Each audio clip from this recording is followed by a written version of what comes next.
Bonjour, le thème que j'aimerais partager avec toi cet après-midi s'intitule « Reviens à Jésus ». Reviens à Jésus. Je m'adresse à toute personne qui autrefois marchait avec le Seigneur de tout son cœur, toute personne qui autrefois marchait de manière authentique avec le Seigneur, mais qui aujourd'hui se retrouve dans la pratique du péché. Tu avais abandonné les boîtes de nuit depuis longtemps. Tu avais abandonné la vie de débauche depuis longtemps. Et à un moment donné de ta vie, tu marchais avec le Seigneur de manière authentique. Tu gagnais même des âmes. Mais aujourd'hui, tu te retrouves de nouveau. Tu te retrouves dans le péché et tu as du mal à te relever. Tu as du mal à revenir vers le Seigneur. Le cœur du Seigneur est triste lorsque le Seigneur te voit dans cette situation. Le Seigneur veut que tu reviennes vers lui. Le Seigneur veut que tu reviennes vers lui. Le Seigneur est inquiet à ton sujet. La Bible dit ceci dans la parabole du fils perdu. On va lire Luc chapitre 15, du verset 18 au verset 20. Luc chapitre 15, du verset 18 au verset 20. Le fils prodigue, le fils perdu, étant revenu en lui-même, va donc dire ceci: je vais retourner vers mon père et je lui dirai: Père, j'ai péché contre le ciel et contre toi. Père, j'ai péché contre le ciel et contre toi. Je ne suis plus digne d'être appelé ton fils. Traite-moi comme l'un de tes ouvriers. Il se leva et alla vers son père. Alors qu'il était encore loin, son père le vit et fut rempli de compassion. Il courut, se jeter à son cou et l'embrassa. Il courut, se jeter à son cou et l'embrassa. Dans cette parabole,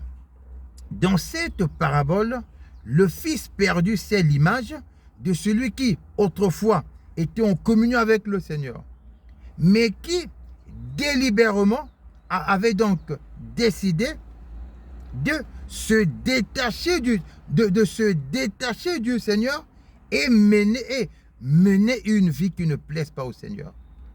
Et dans cette parabole, le père du fils perdu, c'est l'image de Dieu lui-même. C'est l'image de Dieu le Père. Nous constatons que lorsque le père a vu son fils, alors que celui-ci était encore loin, le père a couru, se jeter à son cou et l'embrassa. Donc, nous comprenons que ce père désirait revoir son fils depuis longtemps. Il désirait depuis longtemps que son fils revienne à la maison. C'est de cette même manière que le Père veut que tu reviennes à lui. Le Seigneur est triste de te voir dans les boîtes de nuit. Le Seigneur est triste de te voir dans la débauche. Le Seigneur est triste de te voir dans les mensonges.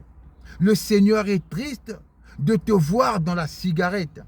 Le Seigneur est triste de te voir dans l'ivrognerie. Toi qui autrefois étais appelé frère en Christ, sœur en Christ, et qui marchait de manière authentique. Qui marchait de manière authentique au Seigneur. Qui marchait de manière authentique avec le Seigneur. Tu n'arrives plus à te relever. Pourquoi? Quand tu te relèves, tu as du mal. Tu n'arrives plus à te relever comme il se doit. Pourquoi? Parce que tu dois comprendre que ta condition, ta nouvelle condition, est maintenant pire que la première. C'est pourquoi quand tu dis, je voudrais bien me relever, je voudrais bien mener la vie que je menais autrefois, mais je n'arrive plus. Je veux démarrer, mais je n'arrive plus. C'est tout à fait normal. Pourquoi? Parce que ta condition actuelle est pire que celle d'avant. La Bible dit ceci. Dans 2 Pierre chapitre 2, au verset 20, il est dit: en effet, si après avoir échappé aux souillures du monde, il dit si après avoir échappé aux souillures du monde, par la connaissance de notre Seigneur, et Sauveur Jésus-Christ, on dit si après avoir échappé aux souillures du monde, par la connaissance de notre Seigneur et Sauveur Jésus-Christ. À quoi fait-il allusion? Au fait que par la nouvelle naissance, tu avais abandonné la pratique du péché. On dit si après avoir échappé aux souillures du monde, par la connaissance de notre Seigneur et Sauveur Jésus-Christ, il se laisse reprendre et dominer par elles, leur dernière condition est pire que la première. On dit leur dernière condition est pire que la première.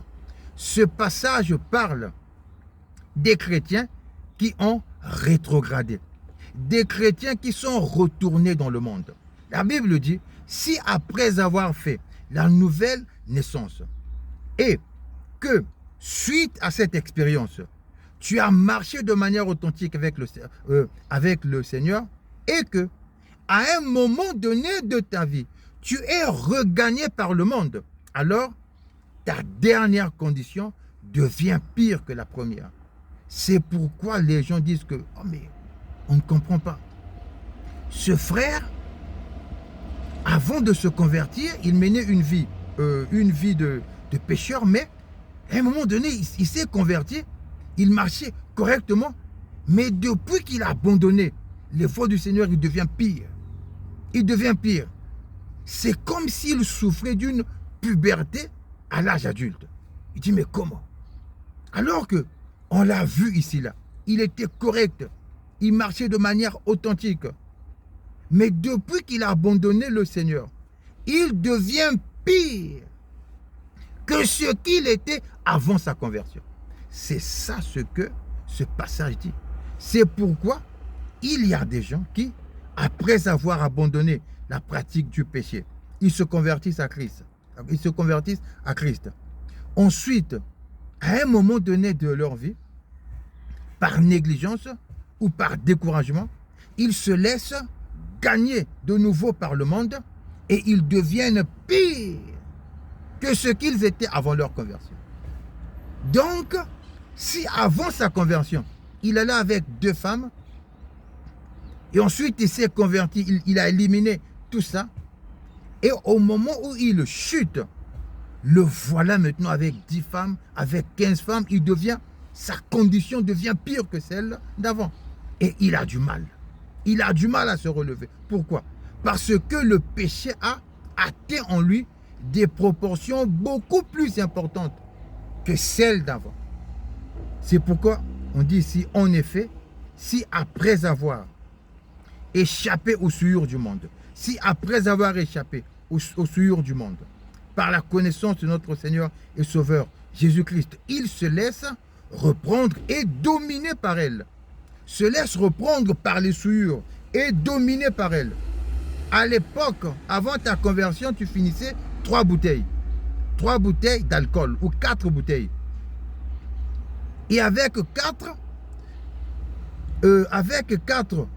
bouteilles, tu te saoulais la gueule. Mais maintenant, les 4 bouteilles ne sont plus rien du tout. C'est 10 bouteilles, 11 bouteilles, 12 bouteilles. Ta condition est devenue pire que celle d'avant. C'est pourquoi tu vas remarquer, 4 choses. La première chose, c'est que tu as perdu la paix. Tu n'as plus de paix. Pourquoi? Parce que le Saint-Esprit s'est retiré de toi. La paix de Dieu, cette quiétude qui est en toi, n'est plus en toi. Tu n'as plus la paix. Tu es angoissé. Tu sens que tu as perdu quelque chose. Pourquoi? Parce que le Saint-Esprit est parti. Tu n'as plus la paix. Et la deuxième chose, c'est tu n'as plus l'assurance du salut. Tu n'as plus l'assurance du salut. Tu commences à prendre les choses à la légère. Quand on te parle de la parole, tu es conscient que ce sont des choses vraies. Oui, ce que la parole de Dieu est vrai, mais ça n'a plus d'impact comme il le faut. Tu as perdu l'assurance du salut. Le Saint-Esprit qui était en toi, qui te convainquait en ce qui concerne le péché, la justice et le jugement, il n'est plus là. Il n'est plus là, il est parti. Et la troisième chose que tu constates, c'est que tu n'as plus l'assurance du lendemain. Tu n'as plus l'assurance du lendemain. C'est pourquoi tu es angoissé. C'est pourquoi tu es préoccupé. C'est pourquoi tu es stressé. Tu n'as plus l'assurance du lendemain. Pourquoi? Parce que à l'époque, quand tu étais en communion avec Christ, quand tu communiais avec le bon berger, tu savais que le bon berger prenait soin de toi. Et ça produisait en toi une assurance par rapport au lendemain. Mais depuis que tu as tourné le dos au bon berger, tu as perdu cette assurance. Reviens à Jésus. Reviens à Jésus, il n'est pas trop tard. Tu peux toujours revenir au Seigneur. Tant que tu es en vie, tu peux toujours revenir au Seigneur. Et ensuite, la quatrième chose que tu as constatée, c'est que tu remarques une lourdeur en ce qui concerne les choses du Seigneur.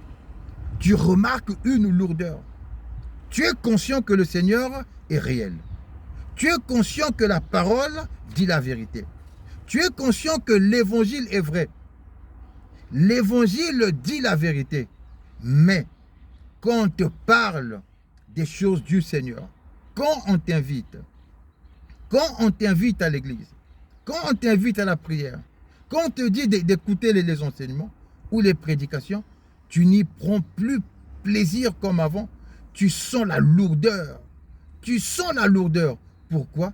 Parce que la chair a pris le dessus. La Bible dit ceci, dans Romains chapitre 8, on dit, ceux qui se conforment à leur nature propre se préoccupent des réalités de la nature humaine. C'est pourquoi quand on te dit, allons à l'église, tu te dis, non mais voilà, je ne pourrai pas aller parce qu'il faut que je travaille, il faut que je fasse ceci, il faut que je fasse cela. Tu es maintenant rempli d'excuses.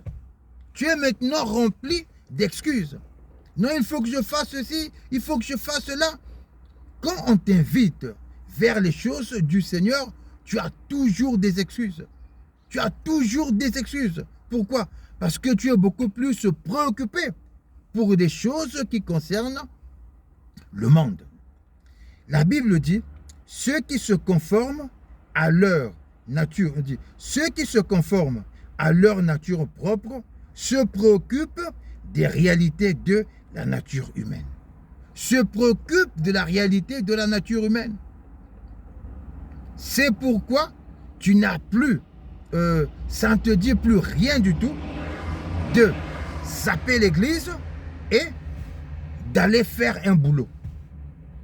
C'est-à-dire que tu zappes une réunion très importante au profit d'un boulot. Tu dis non, non, non, non, il faut que je paye, non, non, il faut que je paye les factures, il faut que je paye le loyer, il faut que je fasse ceci. Les choses qui étaient importantes pour toi à l'époque, les choses que tu écartais à l'époque pour mettre en priorité les choses du Seigneur, les choses du Seigneur deviennent sans importance à tes yeux. Pourquoi? Parce que tu t'es déconnecté du Seigneur. Tu t'es déconnecté du Seigneur. Et le Seigneur veut que tu reviennes vers lui. Reviens vers Jésus. Jésus veut que tu reviennes à lui. Alors, voici donc les directives que je vais te donner pour revenir au Seigneur. La première chose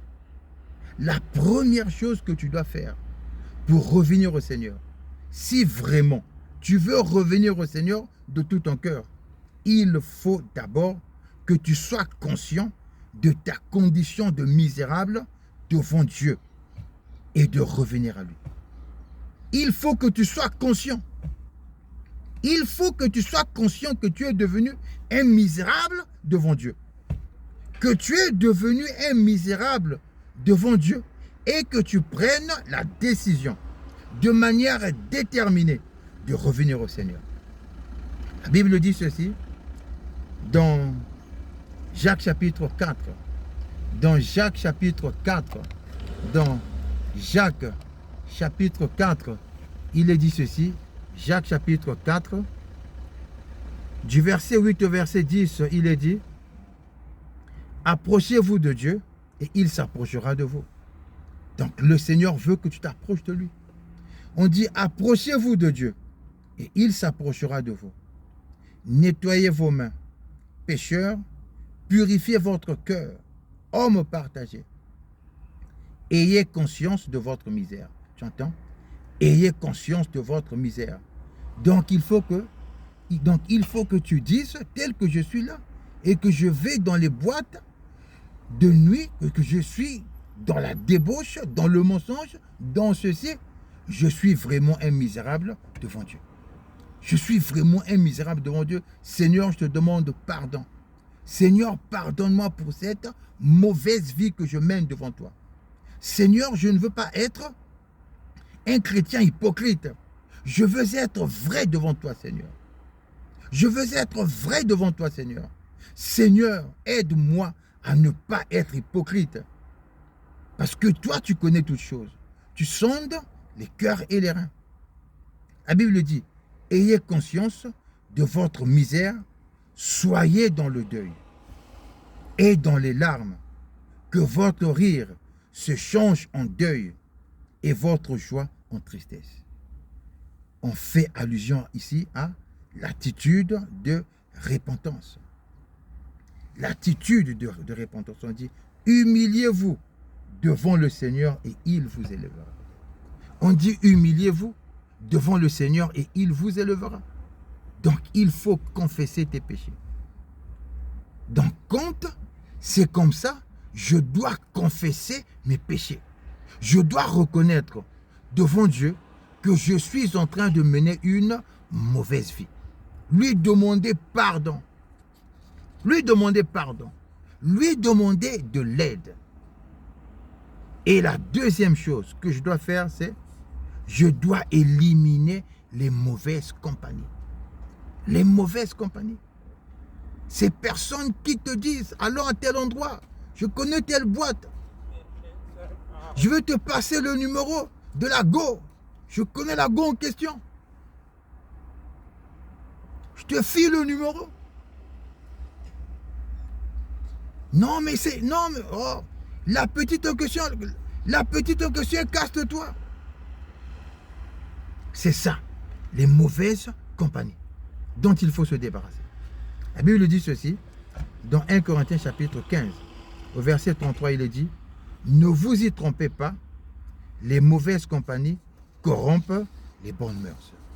On dit, ne vous y trompez pas, les mauvaises compagnies corrompent les bonnes mœurs. Ne vous y trompez pas, les mauvaises compagnies corrompent les bonnes mœurs. Donc, deuxièmement, je dois éliminer de ma vie les mauvaises compagnies. Donc, toutes ces personnes qui m'entraînent dans la mauvaise vie doivent être éliminées. Toutes ces personnes qui m'entraînent dans la mauvaise vie doivent être éliminées. Parce que la Bible est en train de m'informer ici, dans 1 Corinthiens chapitre 15, verset 33, on dit que les mauvaises compagnies corrompent les bonnes mœurs. On n'a pas dit que les mauvaises compagnies peuvent corrompre. On nous informe déjà. C'est une affirmation. On dit que les mauvaises compagnies corrompent les bonnes mœurs. Les mauvaises compagnies corrompent les bonnes mœurs. Et la troisième chose, pour terminer, la troisième chose que je dois faire, c'est éliminer les mauvaises habitudes que j'ai acquises. Je dois éliminer les mauvaises habitudes. Je dois fournir des efforts, demandant de l'aide au Saint-Esprit. Parce que le Saint-Esprit aura besoin de me voir fournir des efforts pour qu'il me communique la capacité de marcher de nouveau en vie nouvelle. La Bible dit ceci dans Colossiens chapitre 3, Colossiens chapitre 3, du verset 5 au verset 6, on dit, faites donc mourir en vous ce qui est terrestre. On dit, faites donc mourir. Donc, c'est nous qui devons faire mourir. On dit, faites donc mourir. Donc, il en va de ma responsabilité. On dit, faites donc mourir en vous ce qui est terrestre. Ce qui est terrestre, on fait allusion aux œuvres de la chair. On va dire, faites donc mourir en vous ce qui est terrestre. 2 points. On dit l'immoralité sexuelle. L'immoralité sexuelle. Donc c'est moi qui dois arrêter avec les copines de gauche à droite. C'est ma responsabilité à moi. Le Saint-Esprit ne viendra pas faire ça à ma place. C'est moi qui dois le faire. On dit, faites donc mourir en vous ce qui est terrestre. L'immoralité sexuelle, l'impureté, les passions, les mauvais désirs et la soif de posséder qui est une idolâtrie. C'est à cause de cela que la colère de Dieu vient sur les hommes rebelles. On dit, c'est à cause de cela que la colère de Dieu vient sur les hommes rebelles. Donc, c'est moi qui dois faire mourir en moi l'immoralité, l'immoralité sexuelle, l'impureté, les mauvais désirs, la soif de posséder. Il en va de ma responsabilité. Et lorsque le Saint-Esprit va voir que je suis en train de fournir des efforts pour me débarrasser des œuvres, pour me débarrasser de la pratique des œuvres de la chair, alors le Saint-Esprit va donc me communiquer la capacité de marcher en nouveauté de vie. Il a besoin de me voir fournir des efforts. Il a besoin de me voir fournir des efforts. Le Seigneur veut que tu reviennes à lui.